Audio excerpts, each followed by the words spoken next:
Welcome back, everybody, to Warriors of the Rainbow Spiritual Guidance YouTube channel. As always, my name is Jason, and I will be your guide. And I can actually say that.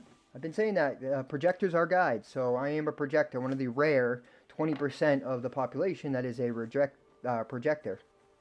A rejector, I almost said. That would have been hilarious.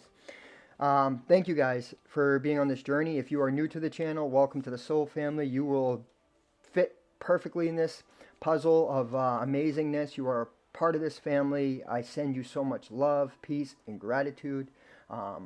Thank you guys for the donations, the private readings, the likes, the comments, the shares. I mean, you guys are literally helping me unlock myself and my true potential. And without you, I wouldn't be where I am. So I want you guys to know that the last 3 months of this journey have been quite amazing. Yes, it's been riding this wave up and down, finding peace and then being, disrupted a little bit. But it's my own personal healing journey. Thanks to you guys, it's been a lot easier. So thank you guys. I appreciate that. Appreciate all of you. If you could do me a favor and hit that like button, show me some love. Come on, guys, show me some love. No, thank you. If you can, if you guys resonate with this message, please hit that like button for me. Subscribe to the channel if you haven't done so. Great things to come. 133. Yeah, we are ascended masters, guys. Everyone is an ascended master. Whole nother subject. You're in multiple dimensions, densities, right? You just don't know it because of your consciousness at this time. But so this is going to be titled The Prophetic Dream That Changed Everything for Me. I have done a video on this before, but where there's so many new people here, I'm going to keep updating this particular video. 444. Again, that's a huge number. You guys are probably seeing that number a lot. I will probably be doing another reading tonight. Let me know, guys, if you'd like me to go live and when would be a good time for everyone to come Eastern time. I'm also trying to get to 250 subscribers so I can open a community on YouTube. Oh, yeah. And another thing, I am going to also start a TikTok account. I started doing it today. And bear with me, I'm also going to get my website up and running. And if you guys like to join the Facebook group that we have in the About section of this channel, you can click the link and what you do is you add to the group and I'll accept you into the group. It's a private group because didn't want trolls and things like that, which I don't fear any of that stuff, but it was just so that everybody had a safe, private place to come and express their spirituality, their personal experiences without being judged. Hold space. Everybody doesn't have to have the same beliefs, guys. You still should love those others that don't have the same beliefs. If they don't know a truth, that's okay. They're going to get there. I once walked in darkness. Once I was a child, I walked in as a child. And now that I have ascended my being to a higher level, more truths are being revealed. That's the journey, and it's a beautiful thing, okay? Stop trying to heal everybody. Let others be themselves. They'll heal themselves on their time. But let's get into this dream, guys. This dream really changed my life. I'll have to tell you a little bit of what happened before the dream, and it's not the best days of my life. Just put it that way. So in 2009, I started seeing the number 333, and I started seeing it everywhere. I would wake up in the middle of the night, it was 3:33 a.m. I look at the clock in the daytime, 3:33 p.m. I go to the store, the receipt, 3:33. I drive, the sign, the price, 3:33. I mean, it was everywhere, and I mean everywhere. But see, the thing is, this is before I was even going. Before Christian doctrine got to me, before any of this stuff. It was just me becoming awakened. At that same time, I was having these dreams about tornadoes all over where I was living, the city I was living in, with me and my daughter's mother, which we didn't have a kid at the time, but in this dream, it was me and my daughter's mother, and a little girl about 10, 11 years old. She was walking and, that's what I would think about the age. Crazy part is we didn't even know we were having a kid at that time. She wasn't pregnant yet. She didn't get pregnant until December of 2010, or well, that's when we found out. So she got conceived about November, December, that time in 2010, and we didn't know, right? And I'm having these dreams, and these tornadoes are all over the place, coming chasing us, and yeah, the thing is that dream played out. It was actually a pre-vision. Actually, I would say my daughter was she wasn't 10. It's what I thought at that time. It looked like a 10-year-old. It was actually much younger. But really, what happened was everything came to pass in that dream. It was actually showing me that I would a storm was coming and taking everything away from me, and it did. It had to. So in 2011, when my daughter's mother was 6 months pregnant, my stepdad, my dad, the guy who raised me, died. He had cancer and he died. And I was sober at that time for 5.5, 6 years. I was going to medicated assisted treatment through methadone clinic. And I went from a very high dose, 210 milligrams a day, all the way down to 20 milligrams. Was coming off that stuff. I woke up one day and just said, I'm not doing this anymore. But then after my dad died, I use it as a fuel to fire. And I started to use again. And make a long story short, from 2011 after my dad died, I did a whole bunch of just evil things. Not evil, but I chose myself and drugs over my family, including my daughter, and I hurt everyone around me and pushed everybody away from me. The problem is because I was empathic, and what happened was I took everybody's emotions onto myself as my own. And what was going on is I was so confused at this time because I was taking everything on around me, carrying it on the shoulders of myself. The whole world was literally being held on my shoulders. My whole family was being destroyed, and I was feeling everybody's trauma. And I was taking it, not knowing that it wasn't mine to carry, but I carried it. Not only that, I was here to break these curses in a long family line of our generations, which is addiction, lack, sex, anger, mental health. I mean, all these curses. So I had to take upon myself every curse. In order to break this thumb, if you want to break a thumb, you must have a thumb. A curse breaker has to become the curse before they break the curse, okay? You can't break the curse without being the curse. That's why the Bible says Jesus was he was cursed, right? He was cursed for our sins. Okay, so a whole nother story. But why am I saying that? Because in 2015, after my ex and I split up, I lost everything, as I said, in 2013, lost everything. In 2015, I found myself sitting in jail, and I was scared, right? I didn't want to go back out to using. I violated probation, and I wasn't a criminal. I'm not a big criminal. Stupid petty thefts and overdrawing my bank account, right? But I found myself scared, and when I got out of jail, I was only 26 days. On the 26th day, I got out, and I didn't want to go back. So I went to this church that my friend started. The old boss of mine, we became really good friends. He started this little church, like, outreach program, and I went there, and I met this peculiar guy. He was a really cool, younger guy, younger than me, and I started telling him about the 333 experience and openly talking about, God, because all of a sudden I started having this desire for God. Now, I was going to, like, little church Bible studies with this guy that I went to that church with, the old boss of mine, like before me and my ex split up, and trying to get some grasp and understanding. So I had a little bit of understanding, right? But I had natural wisdom anyway. Nothing ever settled right. But I'm telling him this story about the 333, and he stops and says, go grab the Bible. So I do, and he says, turn to Jeremiah 3:33. And in that scripture it says, call to me, and I will show you great and hidden things or I will reveal great and hidden things that you have not known.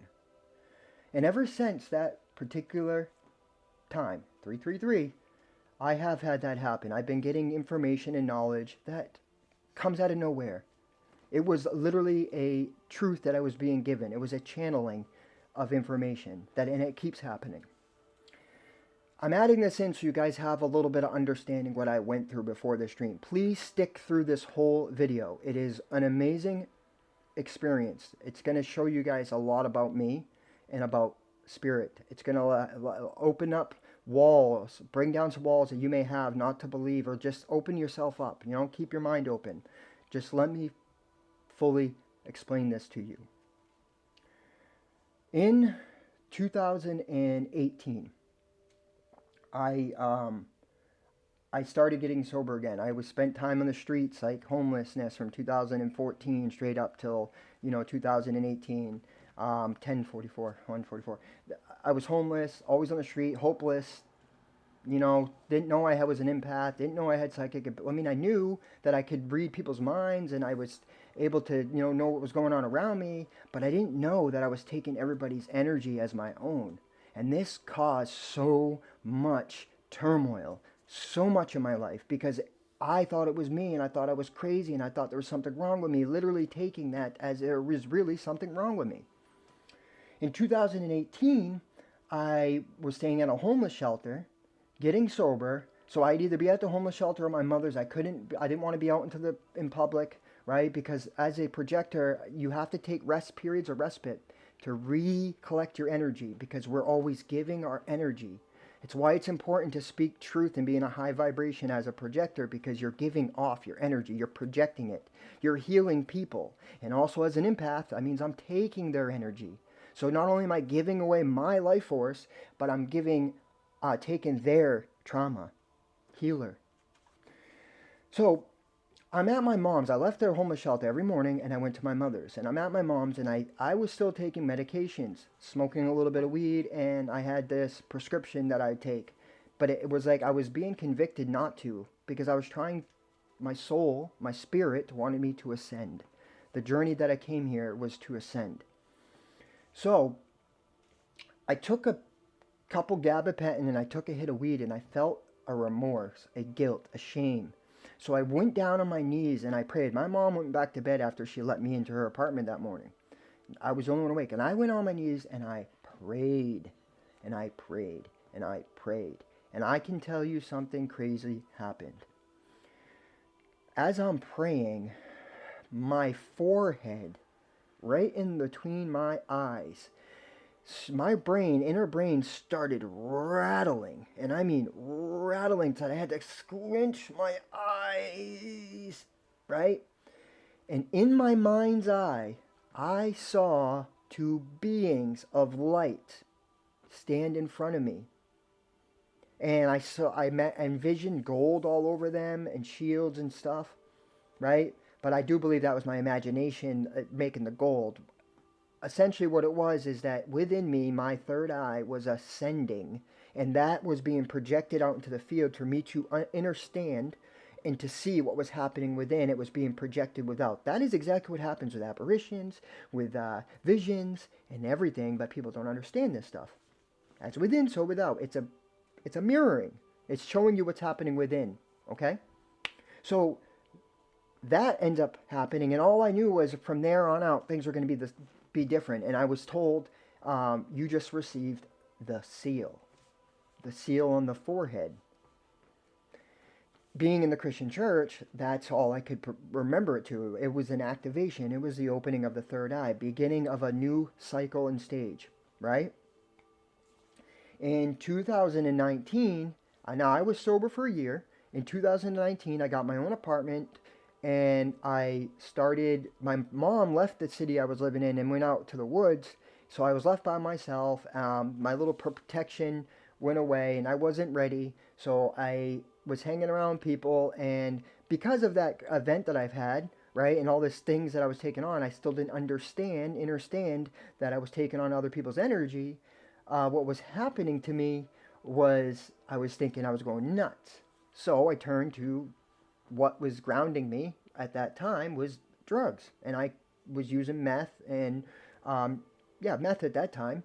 And then I lost my apartment, but before I lost it, while I had my apartment, I had 3 nights in a row three different women where I experienced full on telepathic communication, where God appeared, Spirit Source used me and appeared within me, gave me the ability to show them and to transfer thoughts and take theirs.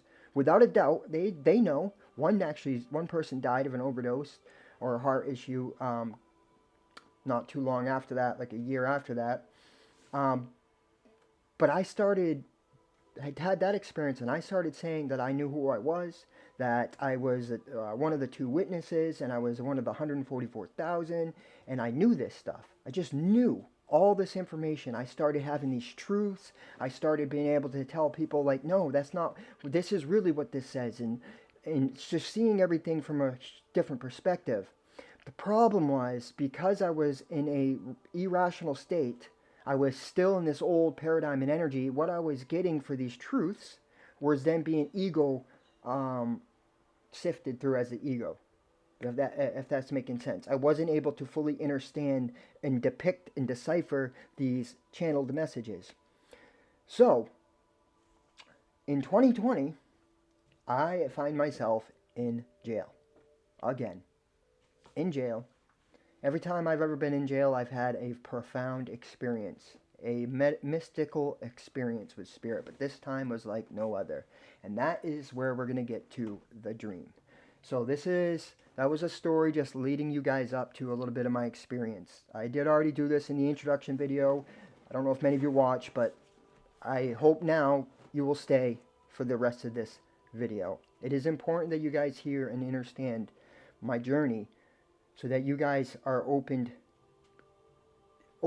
that's to hear source through me, because that's truly what it is. I come from this. I speak from this.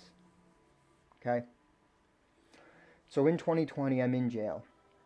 The night before the dream, before I went to bed, I was with a friend in his jail room, whatever you want to call it. And we were having discussions about religion, black magic, other stuff. And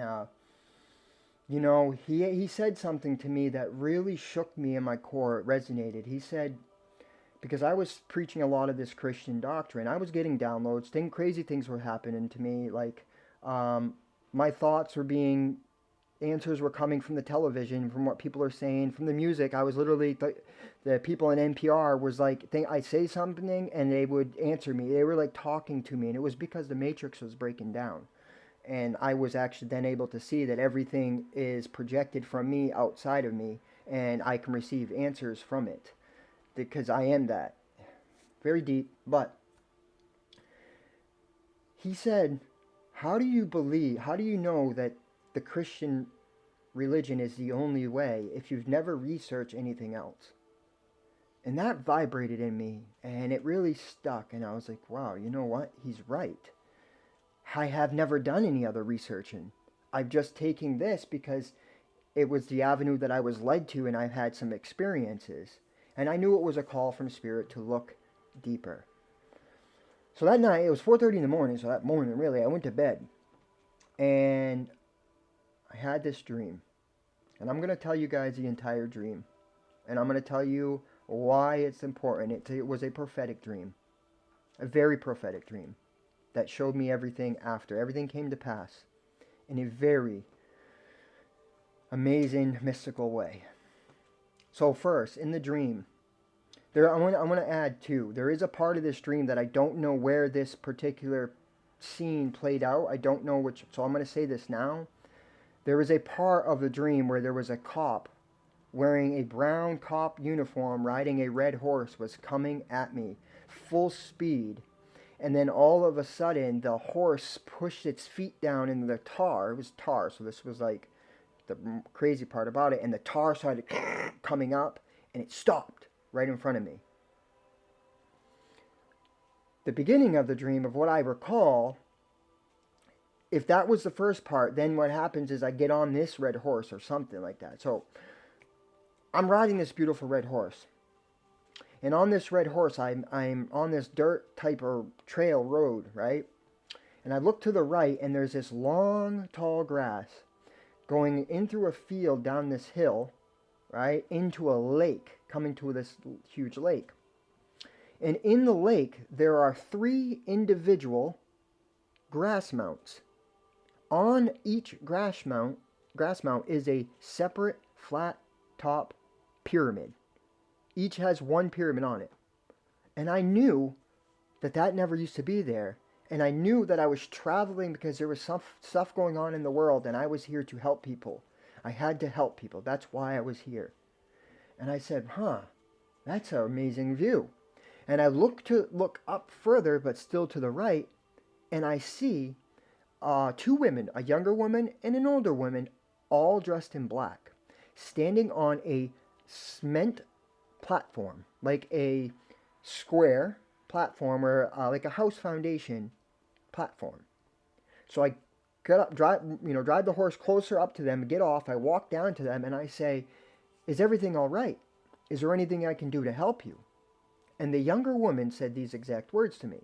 "This once was my husband's and my house, but the storm came through and took it all away." And I said, "Don't worry, ma'am. I can help you rebuild your house." I said, "At least you got that amazing view." And she said, "That was never there. The storm came through and caused that to appear as well. That came up out of the storm. Up out of the storm." Next thing you know, I go from that part of the dream to standing outside of the Union Fair in Union, Maine. I knew where I was.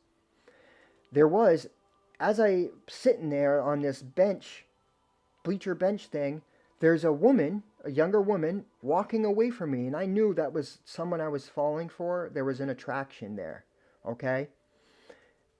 But she was walking away because there was another guy, or like a third party or an ex-lover or something that she was trying to leave, but he saw us and he started coming towards me. And he comes to go and he goes to swing on me, and all of a sudden I go poof from that part of the dream to standing outside of a St. Mary's Hospital in Lewiston, Maine, where I grew up, was living before, and where I was born, the same city I was born in. The hospital was exactly the way it was. I was standing outside a parking lot where there is like, I don't know what exactly it is, but I was going in for an appointment. Okay, I had to go into, I don't even know what it was that I had to go in there. It was all the way to the right on the Spanish Street side. So I go in. As I walk through the sliding glass doors, go in the entrance way, next sliding glass doors, I come in, and there's like the nurse's station type thing, and is going to the hallway, and all the way down there's a room that's open. I can see it, and there's an old man sitting in there in a chair. Okay, and he's being mistreated, pissing himself. Like, I knew he was being mistreated, and I felt this feeling of compassion and love for this old man. But I had to go in for an appointment. Didn't know what it was. Never saw what I went in for. I just went in, and next thing you know, I'm coming back out in my dream. And I'm leaving. As I'm walking out the door, I look at the old man one more time, and this feeling of compassion and love, knowing that he was being mistreated. He needed to be taken out of there. He shouldn't be in that hospital. They were mistreating him. So I walk out of the hospital. I get outside, and all of a sudden, inside of me, in this dream, "Jason, no, you can't leave that old man. You have to save him." And I turned around, went in the entranceway, grabbed the wheelchair, run flying in, grab the old man, put him in the wheelchair, run out, throw him in the backseat of my car. And next thing you know, poof, I go to being in an apartment building with this old man. I don't even know how long we were there. It was a long time. All I was doing at that time was taking care of this old man. He was becoming my best friend. We were becoming best friends. I'd bathe him, feed him, I'd take care of him. Forever how long that happened. Next thing you know, we go from that part of the dream back into the car, okay, which was a silver car. It was a silver, I'm pretty sure it was a silver Honda Accord or a silver Toyota Camry, but I'm pretty sure it was an older Accord. It was a silver Accord with a cracked windshield, which means something. But we're driving, and we're headed to go what I thought was Arizona, or to this woman, to go. There was something going on in the world, and we had to go to this place. And I was also going to meet a woman. This is what I felt in my dream, right? And I know what it means now. I'll explain everything. Wow. Okay, so we're driving. And as we're driving, we come on this road, passing this road, and there's these people in a circle. There's 12 people in a circle. And I knew that I was helping people, so I had to check on them. But I couldn't pull right over, right? So I went right by them. I passed the 12 people and then went to the left on the driveway. Like, it wasn't a driveway, it was a house. And it was like a grassy driveway with, type thing with a mailbox there. And the house was right in front of me. I parked the car. I looked back at the old man. I said, I'll be right back. I'm going to go make sure everything's okay with him. So I get out of the car and I walk up to him and I start asking. I say, hey, is everything all right? Is there anything I can do to help you? And before that old man, one of the man, not the old man, the man, one of the guys said anything, this giant tornado, and I'm talking huge tornado, came up from behind them and started coming directly at us. And I said, oh shit, the old man. So I turn around, I start running to the car, I get in the car, I start the car, I go to put it in reverse, but in the rearview mirror, I couldn't go backwards because the tornado was right there. I had to go forward. But the problem was the house was right in front of me. How do you go forward? So I put it in drive, I go to hit the gas, I'm not moving. I look down, e-brake's on, I'm like, what the frick? I didn't pop the e-brake. I didn't pull the e-brake. What is going on? So I popped it, hit the gas, now I'm spitting grass, and the only way can do is to go around the house. So I go to the right, and I go around the house. And as I pull to the right, and then I come around, this tornado's right in the rear view mirror. Its car starts shaking, and I'm like, we're done. It's over. I'm done. I'm about to surrender. And all of a sudden, this thing started sucking up the back of the car and everything. All of a sudden, it stopped. I stopped the car, I put it in park. I turn around to check on this old man to see if he was okay. He's gone. The door of the car is open. I get out of the car, I look, and about 30 yards, 35 yards, he's laying on the ground. So I run up to him and I say, what the fuck did you do that for, old man? And he said these exact words to me. What? I had to do something. You weren't going to save us. The overwhelming amount, it's 27 seconds as I say, 27 minutes as I say this. The overwhelming amount of compassion and love that I felt for that old man when he said that. I got down on my knees and I hugged the old man. And I said these exact words. Remind you, I'm in jail. I say these exact words, and as I'm saying them, I start awakening from my dream. And I hear myself saying these words. And at the same time, 2 tears, one out of each eye, are moving at the same exact speed down my face. I said, I wish I would have known you my whole entire life. The amount of joy and love that I felt at that time, I cannot explain it. It is a mystical experience, you guys. There is nothing to it on this world. There is not one substance or any feeling that you can get outside of that. The best word I can use is benevolence. It was pure benevolence. Here's where it gets interesting. About 10-15 seconds after I awake, I'm still laying there, this feeling of like, whoa, like what happened? The door to my room, jail room, opens, and it was a CO doing his morning checks, which also plays a part of what happened. It's all messages, right? And I look at the CO's face, and that old man's face was implanted on his face. It was implanted there. I saw it with my eyes. So here's where it really, really is an amazing thing. This is why it's a prophetic dream.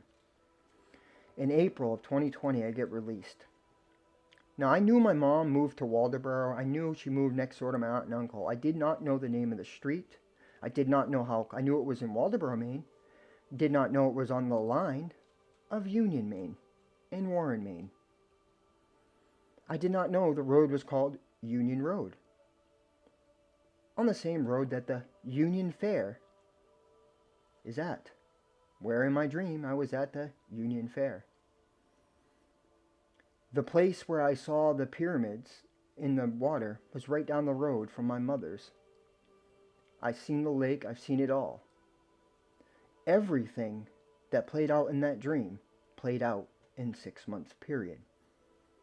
The girl, I was communicating with a girl, this is what got me and my mom got in a fight and why I left my mom's, is I was talking to this girl and she was like telling me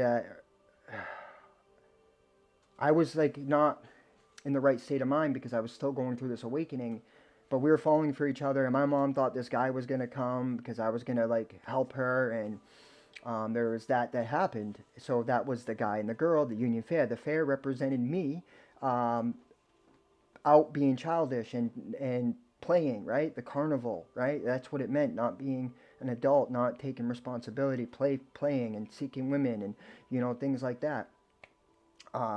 Then so I saw the lake and the pyramid. I seen it all. I know exactly where it is. I could take you there. Maybe someday I'll take a picture and upload it on the community when the community gets developed. So then the Union Fair thing, and then so from that Union Fair, remember I was staying outside of St. Mary's Hospital. Well, in September of 2020, I overdosed. And I was dead for 3 days. I died. My heart stopped twice. They had to revive me twice. I was on a ventilator and life support for 3 days at St. Mary's Hospital. And I got resurrected. It was Sunday night at 11:30 p.m. and I got brought back to Wednesday at like 3 p.m. So it was like 3.5 days or 3 days or whatever. But the crazy part about it is what I was real. The dream that I had was the part where I was at the hospital. I was there in my dream, and that's kind of what I was doing during those 3 days, right? I was outside of time. I was over across the other side of the veil, and every part of that. So I had a divine appointment, right? And in the ending part, I was driving to go help people on the silver cord to a woman, right, to a destination, and what it was I was merging with my divine feminine and divine masculine was merging together. The old man was my old self, my higher self. It was me, the essence of the Godhead essence of myself, right? Who was in the back seat. I was the younger version of myself. The lower self was driving instead of the higher self driving. I hugged that old man and merged the higher and the lower, the yin and the yang merged at that time. The female and the masculine merged at that time. And that's what's cool about it is I can see that now. Now, parts of me, part of me is still trying to figure out though, because this room that I live in at this, this house that I live at, it's the same tile. It's the same setup as that place. So it's like, oh wow. So I'm wondering if there's still parts that still need to play out, but yeah. I don't know. I feel that it did play out because how I got saved, right? I did save him from the hospital, and no, maybe not though, because this is what I'm doing right now. The Circle of 12. I read tarot, right? The Circle of 12, the 12 chakras are awakening, aligning, right? I, in my dream, traveled, right? I had to go past the 12 to the 13th, right? That's why I drove past them and why I was asking them if they needed help. The house, the when I drove past him in front of the house, I was right there, right? And we went behind the house, around the house, where I merged with the God essence and got brought back.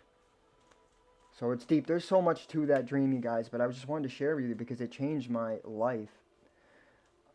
It's that whole experience changed my life. Even before that, like during that 6 months, you guys, I was led to all these truths, and like I started saying, I am the Son of Man and I am the Christ. That's that Christ stage process that I went through to realize, yeah, I am the Christ, right? The Christ consciousness. I am the resurrection, meaning my lower self, I ascended and resurrected my higher self, right? That's what that means, you guys. That's why when people are in that stuck state of believing that they are Christ or the reincarnation of Jesus, that's what stage they're at. They still need to integrate their ego in their shadow side of themselves. They need to understand something there. Everyone goes through that process during their ascension process. Some people, it still requires action, right? It requires work to be done, but everything's perfect. Everything's working. If you're here for that purpose and that destiny, like chances are it's really hard that you're not going to fulfill it because you're always going to go, yeah, you'll go off track, but because you have free will, it has to be a choice, right? You've already been chosen. Everybody's chosen. It's about you now choosing. You have to choose that. So don't let, people, a lot of people say, well, everything's perfect and nothing can, yeah, it is perfect. Everything is perfect. Nothing bad. There is no hell. So everything is perfect, right? And then you can choose to do whatever you want to do. It will all be honored. It's free will, right? But you can still fall off track and not have your blessings come because of doing, not heeding your own intuition, your inner self. It's all about reconnecting, within, right? You went, spirit pushed you out and now you come back in. Think about a seed. When a seed's planted into a ground, how does that seed grow? It doesn't, it grows from within itself out, right? It's energy, you guys, and it grows out, right? Goes out and then comes back to itself. Out, back to itself. So I just felt that I needed to share this dream. I keep dealing with this doubt to post some of this stuff, but I'm just going to honor it and share this and let you guys know that your dreams are speaking to you. It's all about having a higher perception of looking at it. Even when you do ayahuasca journeys and things like that, everything you see in that journey is an aspect of yourself. That's the point. There's a part of you speaking to you. Gaia is you. Everything is you. So it's beautiful. It's so beautiful. But I wanted to share this with you guys. If it resonates with you, if you guys appreciate it, hit that like button. Let me know. What you guys think about it. I have a lot of wisdom and truth that you guys have too. You know what I mean? I'm no specialer than anyone, right? I'm just wanting to share things, authentically be myself. I'm not worried anymore what others think. And I also want you guys to have liberation yourself.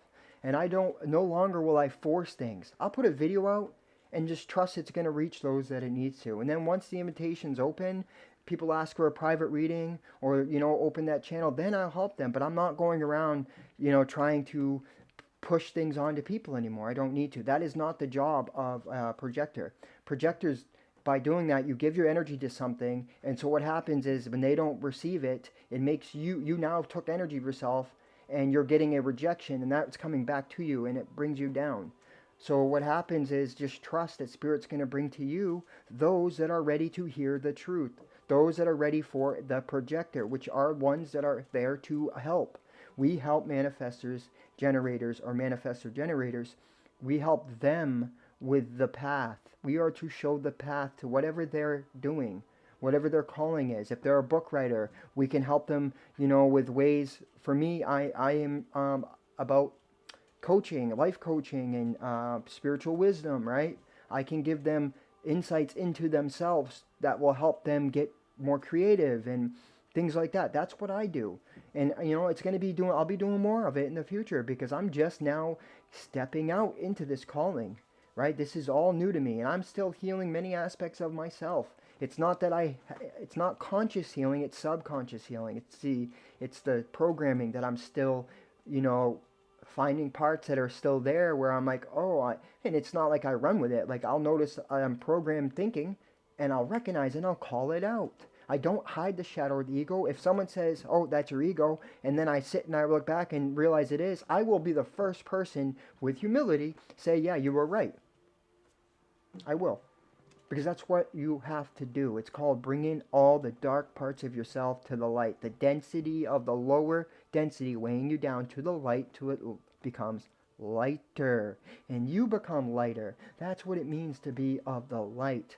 A light-hearted being.